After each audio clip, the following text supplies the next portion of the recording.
आपने कई बड़े बड़े एक्सप्रेसवे और शानदार हाईवे के बारे में सुना होगा, है ना? लेकिन आज हम बात करेंगे भारत की एक ऐसी सड़क की जिसे कंक्रीट की नदी कहा जाता है। सोचिए, एक ऐसी धमनी जो पूरे देश में उत्तर से दक्षिण तक बहती है। अब सवाल ये उठता है कि क्या ये मुमकिन है? क्या एक अकेली सड़क इतनी विशाल हो सकती है कि वो भारत के बर्फीले पहाड़ों से लेकर नीचे गर्म समुद्र तटों तक एक छोर को दूसरे छोर से जोड़ दे? जवाब है जी हाँ, बिल्कुल। और इसका नाम है नेशनल हाईवे 44, भारत की सबसे लंबी और शायद सबसे ज़रूरी सड़क। तो चलिए भारत की इस लाइफलाइन के सफ़र पर निकलते हैं। तो सबसे पहले आइए इस हाईवे के ज़बरदस्त स्केल को समझते हैं। मतलब ये कितना बड़ा है, क्योंकि इसकी लंबाई ही इसे इतना खास बनाती है। देखिए, ये कोई आम सड़क नहीं है। नेशनल हाईवे 44 की कुल लंबाई है 3806 किलोमीटर और इसी के साथ ये आधिकारिक तौर पर भारत का सबसे लंबा नेशनल हाईवे है। अंदाज़ा लगाने के लिए इस तुलना को देखिए। दिल्ली मुंबई एक्सप्रेसवे, जो अपने आप में एक बहुत बड़ा प्रोजेक्ट है, वो है 1350 किलोमीटर का, और NH44 उससे लगभग 3 गुना ज़्यादा लंबा। ये सच में हैरान करने वाला है। और ये सिर्फ लंबाई की बात नहीं है, ये जुड़ाव की बात है। ये हाईवे श्रीनगर से शुरू होकर कन्याकुमारी तक जाता है, यानी सचमुच देश को सिर से पांव तक जोड़ता है। इस सफ़र में ये 11 अलग अलग राज्यों से होकर गुजरता है और 21 बड़े शहरों को एक ही धागे में पिरोता है। और अगर हम देखें कि इस हाईवे का सबसे बड़ा हिस्सा कहाँ है, तो तमिलनाडु 627 किलोमीटर के साथ सबसे ऊपर है। उसके बाद मध्य प्रदेश और जम्मू कश्मीर जैसे राज्य आते हैं। इससे पता चलता है कि ये सड़क देश के कितने अलग अलग भौगोलिक और सांस्कृतिक हिस्सों को छूपी है। लेकिन NH44 सिर्फ लोगों और सामानों को एक जगह से दूसरी जगह पहुंचाने का रास्ता भर नहीं है। इसका एक सामरिक महत्व भी है, एक स्ट्रेटेजिक इम्पोर्टेंस, जो इसे देश की सुरक्षा के लिए एक रीढ़ की हड्डी जैसा बना देता है।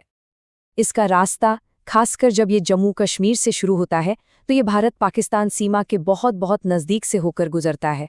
और ये सिर्फ एक ज्योग्राफिकल फैक्ट नहीं है, इसका गहरा सामरिक मतलब है।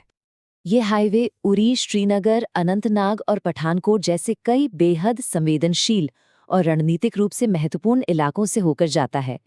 इन इलाकों में सेना की तेज मूवमेंट के लिए ये हाईवे एक लाइफलाइन की तरह काम करता है। और ये फैक्ट सबसे चौंकाने वाला है। कुछ जगहों पर तो ये हाईवे पाकिस्तान की सीमा से सिर्फ 6 किलोमीटर दूर है।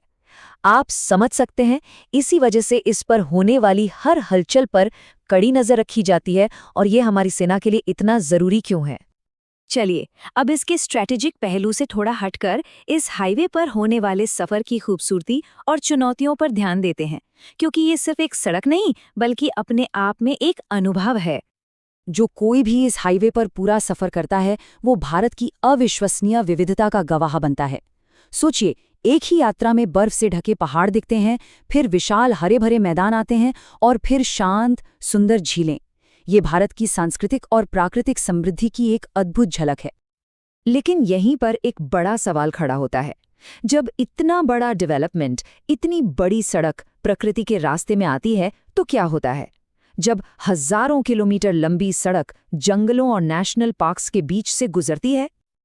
और NH44 के साथ बिल्कुल यही हुआ। ये हाईवे मध्य प्रदेश में कान्हा और पेंच जैसे मशहूर टाइगर रिजर्व्स के बीच से होकर गुजरता है। जाहिर है, यहाँ वन्यजीवों की सुरक्षा एक बहुत बड़ी चुनौती बन गई थी। तो इस चुनौती का समाधान कैसे निकाला गया? एक शानदार इंजीनियरिंग सॉल्यूशन के साथ, जिसे कहते हैं वाइल्डलाइफ अंडरपास। ये एक तरह से जानवरों के लिए बना हुआ हाईवे है, जो मुख्य सड़क के नीचे से जाता है, ताकि वे बिना किसी खतरे के अपने घर में, अपने जंगल में घूम सकें। और ये काम करता भी बहुत शानदार तरीके से है। पहले जानवरों के आने जाने के रास्तों यानी कॉरिडोर्स की पहचान की गई, फिर उनके लिए खास अंडरपास बनाए गए और अब ट्रैफिक बिना रुके ऊपर से गुजरता है और हमारे वन्य जीव सुरक्षित रूप से नीचे से। इस समस्या को सुलझाने के लिए इस हाईवे पर कुल 9 ऐसे अंडरपास बनाए गए हैं। इनमें से एक तो 750 मीटर लंबा है, जो दुनिया में जानवरों के लिए बने सबसे बड़े अंडरपास में से एक है। ये विकास और पर्यावरण के बीच संतुलन का एक बेहतरीन उदाहरण है। तो अब आखिर में देखते हैं कि इस हाईवे का भविष्य क्या है। क्योंकि सिर्फ सबसे लंबा होना ही काफी नहीं है, लक्ष्य इससे कहीं ज्यादा बड़ा है। NH44 हमेशा से ऐसा नहीं था।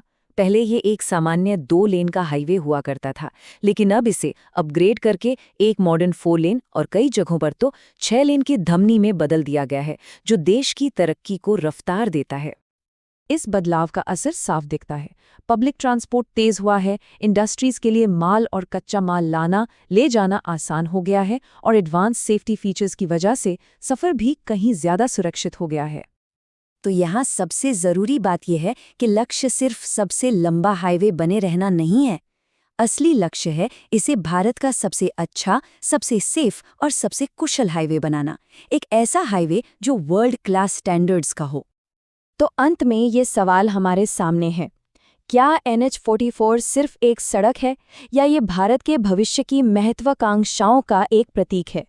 क्या ये उस नए भारत का ब्लूप्रिंट है जो न सिर्फ बड़ा बल्कि बेहतर, सुरक्षित और सस्टेनेबल भी बनना चाहता है?